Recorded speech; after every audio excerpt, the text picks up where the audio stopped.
Sometimes the heaviest chains we carry are not around our wrists or ankles, but around our hearts. Chains of anger, resentment, and pain. This is the story of a father, a son, and the power of forgiveness. David grew up in a small town. His father, John, was a hardworking man, but also quick to anger. Every mistake David made as a child was met with harsh words and disappointment. The boy longed for approval, but instead he grew up feeling unloved. By the time David turned 18, he couldn't take it anymore. He left home, vowing never to return. 15 years passed. David built a career, a family of his own.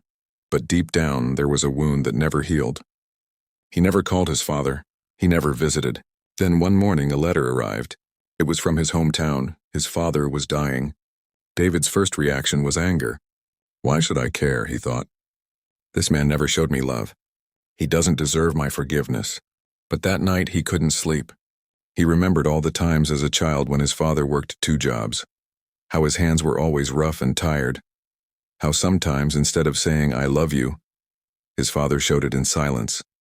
By keeping food on the table, by fixing his bike, by standing in the freezing cold to cheer at his games, even if words failed him.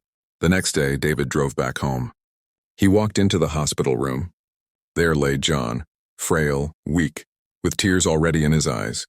For a moment, neither spoke. Then John whispered, "I'm sorry, son. I didn't know how to be the father you needed."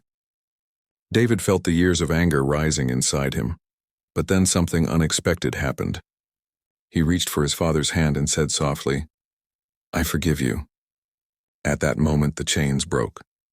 The bitterness, the resentment, the pains, it all melted away. His father passed away a week later, but David carried no regrets.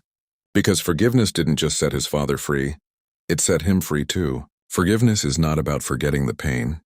It's about choosing not to let that pain control your life anymore. Sometimes the most powerful gift we can give is the gift of forgiveness, because in the end, it heals not only the one we forgive, but our own hearts as well.